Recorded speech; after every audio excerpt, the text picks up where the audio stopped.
आज बात इंटरनेशनल दंगल की, जिसे सुलझाने के लिए बातचीत का अखाड़ा इस्लामाबाद में सजाया गया, लेकिन पसोपेश सस्पेंस के बीच बिना फैसले के खत्म हो गया। 21 घंटे चली लंबी कूटनीतिक कुश्ती, एक तरफ अमेरिका और दूसरी तरफ ईरान, लेकिन नतीजा वही ढाक के 3 पार। अमेरिकी टीम की कमान उपराष्ट्रपति जेडी वेंस संभाल रहे थे। उनके बड़े दावे थे, ऑफर के साथ वो पहुंचे, लेकिन ईरान ने वो सारे बड़े दावे धुआं कर दिया। न अमेरिका की शर्तें मानी और ना ही उसका प्रस्ताव स्वीकार किया। यानी जिस मुद्दे पर जंग से पहले बात अटकी थी, वही इस्लामाबाद टॉक्स में दरार बनकर खड़ी हो गई। यानी ईरान का न्यूक्लियर प्रोग्राम, जिस पर अमेरिका और ईरान अड़ गए। अब सवाल सीधा ये है कि क्या ईरान अमेरिका के बीच सीजफायर अपने समय सीमा से पहले ही खत्म हो सकता है? और अगर सीजफायर 2 हफ्ते तक जारी भी रहा तो आगे होगा क्या? क्या मिडिल ईस्ट में फिर से मिसाइलें और ड्रोन आग बरसाएंगी? क्या दुनिया फिर से अमेरिका ईरान के बीच जंग के मुहाने पर खड़ा हो गया है? ये 21 घंटे सिर्फ घड़ी की सुइयों में नहीं बीते।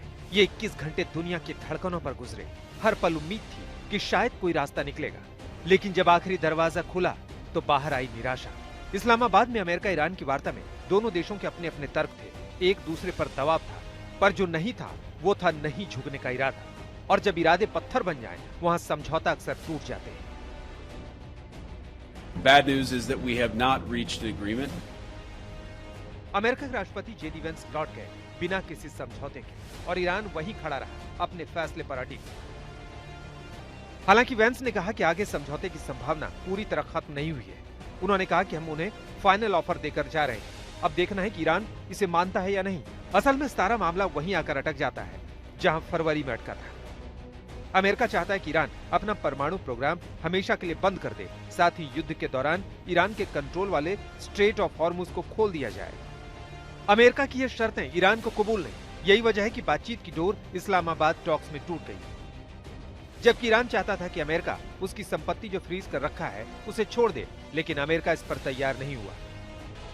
अमेरिका ईरान की बातचीत का किसी नतीजे पर ना पहुंचना मेजबान पाकिस्तान के लिए भी बहुत बड़ा झटका है, क्योंकि इसके जरिए वो अपनी छवि अमन परस्त बनाने में लगा हुआ था। हालांकि पाकिस्तान को अब भी उम्मीद की किरण नजर आ रही है। इस बीच अमेरिका में ट्रंप के अपने तर्क हैं। ट्रंप को लगता है कि 39 दिनों की भीषण बमबारी और 13,000 ठिकानों को तबाह करने के बाद ईरान डर जाएगा, और यही राग आज भी वो अलाप रहे हैं। And I was surprised to see it, and so was everyone else. But we have they're very much in mind in the discussions. So the discussions took place yesterday. They went into yesterday evening. They want very much to make a deal. We'd like to make a deal too. We're going to get together today by probably phone, because it's very hard to find a country. It's very hard for them to get out, I guess. But we'll at some point very, very soon meet. We're doing a 5-day period. We'll see how that goes. And if it goes well, we're going to end up with settling this. Otherwise, we'll just keep bombing our little hearts out. अब Trump के सामने जो रास्ते हैं वो काफी पेचीदा है। एक रास्ता है कि वो ईरान के साथ फिर से वैसी ही लंबी बातचीत शुरू करे जैसी ओबामा के दौर में हुई थी।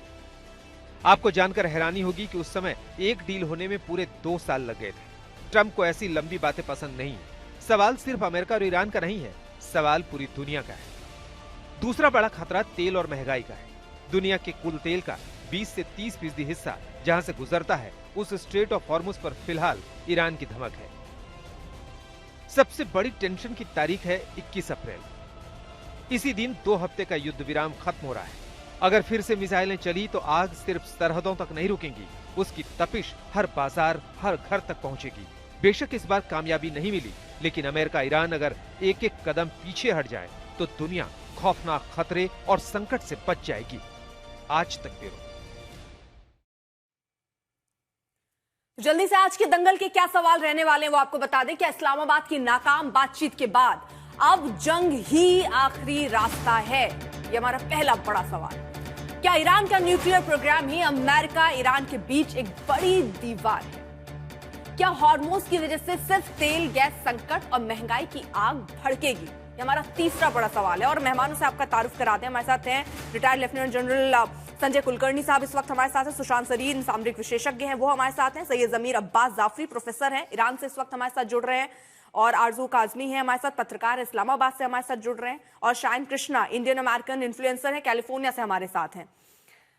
सबसे पहले सुशांत सिंह, बड़ा सवाल तो ये है कि अब आगे होगा क्या? क्या अब युद्ध ही एक विकल्प बचा है? क्योंकि हम जहां पहले थे, यानी युद्ध शुरू होने के बाद जो आप मांग रहे थे, क्योंकि ईरान कह रहा है ना, जो आपको तब नहीं मिला, जो आप युद्ध में हासिल नहीं कर पाए, आप टेबल पर हासिल करना चाह रहे हैं अब।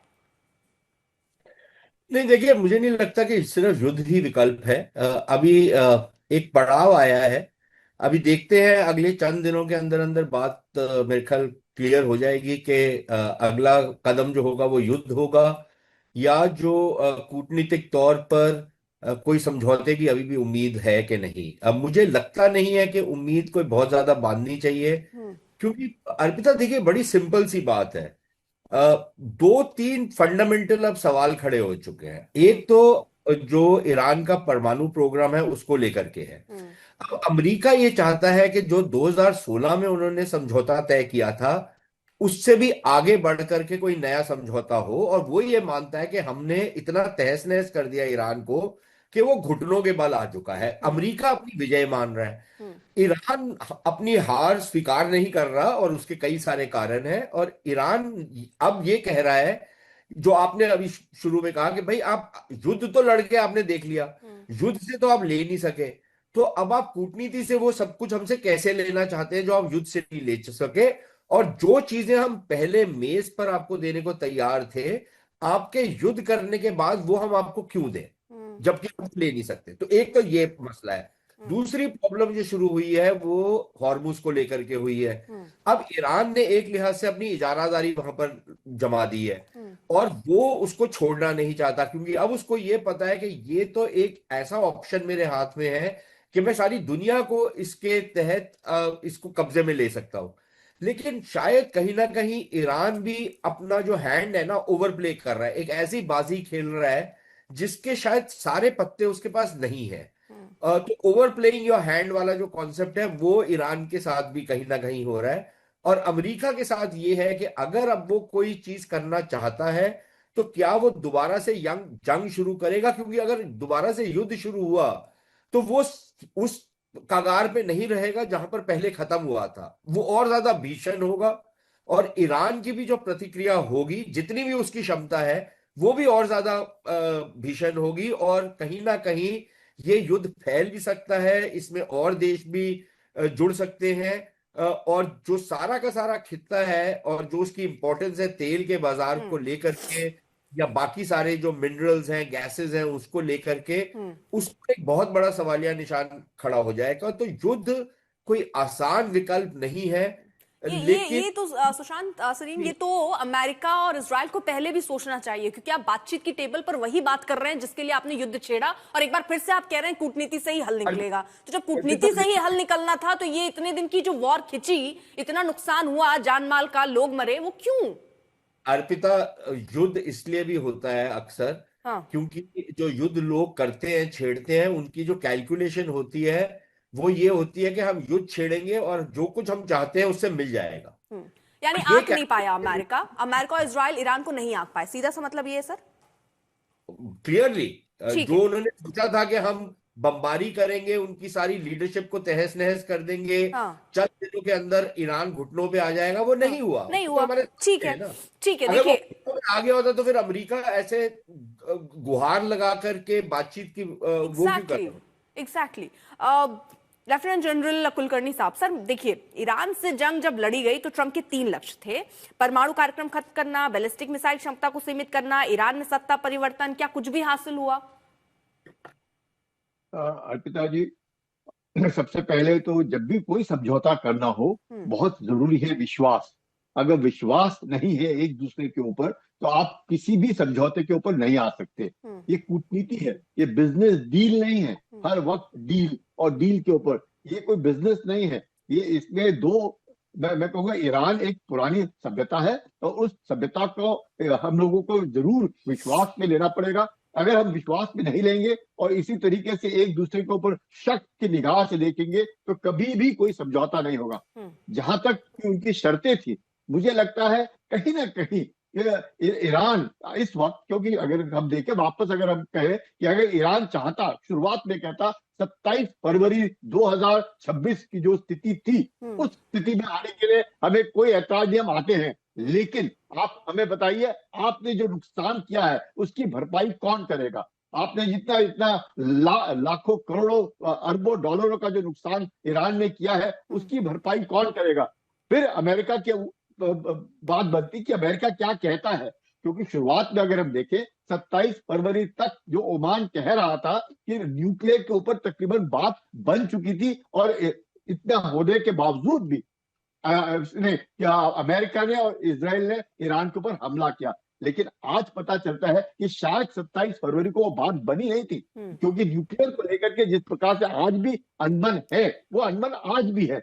दूसरी बात, स्टेट ऑफ हॉर्मुज 27 फरवरी को स्टेट ऑफ हॉर्मुज खुला था, 28 फरवरी के बाद की बात है। अगर स्टेट ऑफ हॉर्मुज, अगर ईरान कहता हम खोल देते हैं, ईरान का एक ही मकसद था कि जो दो शर्तें हैं, सबसे बड़ी शर्त जहां तक बात है न्यूक्लियर के ऊपर, न्यूक्लियर तो चलो ईरान को कोई भी आगे नहीं जाने देगा, चाहे ईरान कुछ भी कर ले। एक बात तो भाई, state of Hormuz yes weaponize करने की काबिलियत है, वो कर रहा है और वो भरपाई करने की कोशिश कर रहा है। लेकिन अगर ईरान शुरू में ही कहता कि हम आपकी दो शर्तें मानने को तैयार है, पहले हमें आप ये बताइए आप हमारी भरपाई कैसे करेंगे, आपके पास क्या रास्ते हैं भरपाई करने के लिए? आपने हमारे इतने लोगों को मार दिया, हजारों लोगों को मार दिया, बेघर कर दिया, 13 से 15 हजार टारगेट बर्बाद कर दिए, अरबों डॉलर का नुकसान कर दिया, 500 अरब डॉलर का तो उनका कॉम्पनसेशन चाहिए उन्हें। सर मैं जरा इस पे ना एक क्लियर तस्वीर चाहती हूँ, क्योंकि इस वक्त जितने लोग हैं, चाहे वो भारत के हों, विश्व में कहीं बैठ के इस समय टीवी देख रहे हों, सबके मन में एक ही सवाल है, और वो सवाल ये है कि अब आगे क्या होगा? सीजफायर जो वक्त तय था उससे पहले टूट जाएगा, या आगे और सीजफायर होगा, या बातचीत में कहीं कोई हल निकलेगा? ये कितने दौर की बातचीत होगी? जब तक ये बातचीत होगी, क्या कब तक युद्ध नहीं होगा? जरा इसको थोड़ा स्पष्ट कीजिए सर, क्या लगता है आपको?